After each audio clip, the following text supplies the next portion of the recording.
nüüd Paide survega hakkama saadud ja jälle samamoodi. Nüüd löögikoht vasaku peale, Luts saab tõmmata ja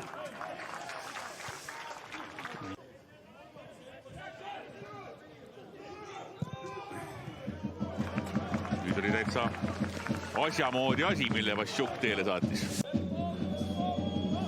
Läheb ise üritama Ivanov ja nurgast läks mööda. Ütleme nii, et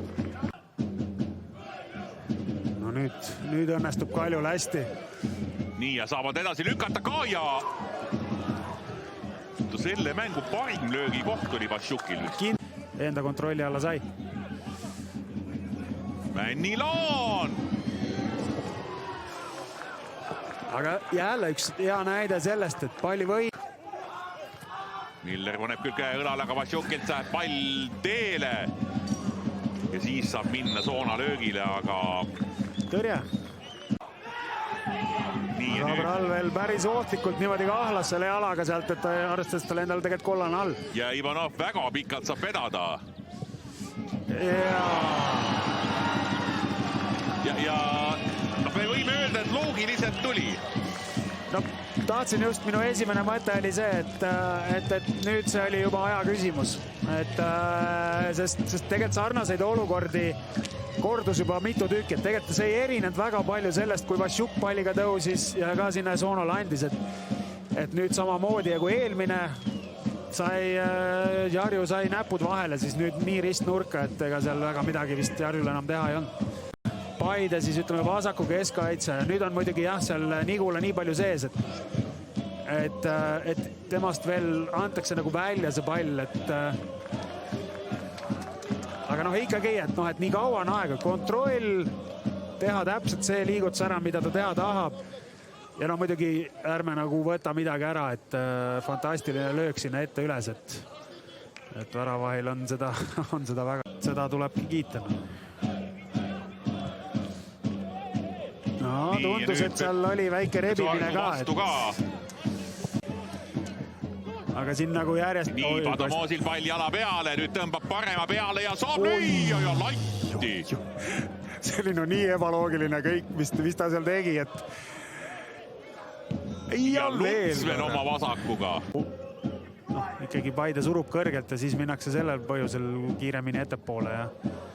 Et siin see tempo on läinud üles ja... Nii, Anier! Ja vaata! Ja võtan, ütleme, kui ma mõtlesin, et kas see vahetus tuleb liiga vara, siis nüüd on absoluutselt mitte. Vahetus oli kõige õigemal ajal, et nüüd Anier oma lõi ära, nüüd on Pihtil ka vaja lüüa, aga milline sooritus? Jaa, absoluutselt. Pass omaks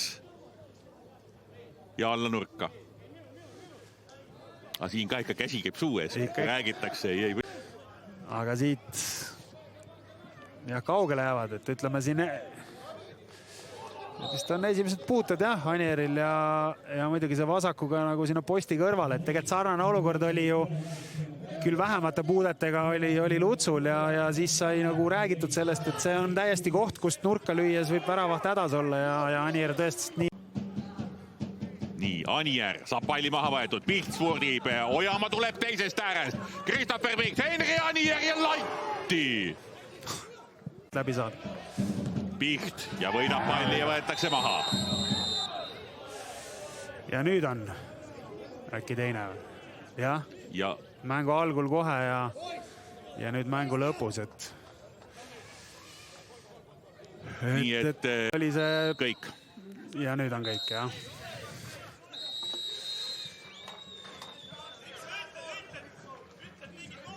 Peaaegu juba tuli ja siis läks käest ära, et kuidas teisel poole ajal ikkagi initsiatiiv nii palju Paidele läks?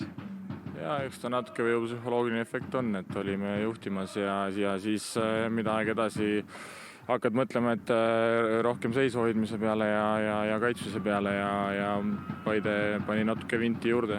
Jäime surve all, aga ütleks, et kontratega olid meil ka omad võimalust, aga natuke paremini võiks ikka kontrollida mängu.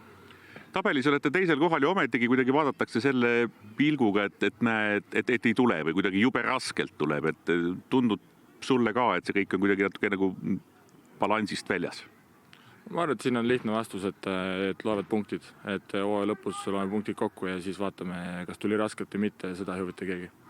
Aga aitäh sulle. Ja aga mulle tundub, et teise poole pealt jääb kripeldama. Jaa, hästi võtsid kokku lühidalt. Teine poolega mängisime hästi, ma arvan, et kui me suudame palli kasti panna, siis me oleme ohtlikud. Et esimene poolega ei õnnestunud, et teine poolek, kui me selle võtame kaasa, siis meil teine hooaja pool võib tulla midagi head. Siin oli nüüd koondise paus ja teie ju saite omi asju teha, et mida te tegite ja kuidas te tegite?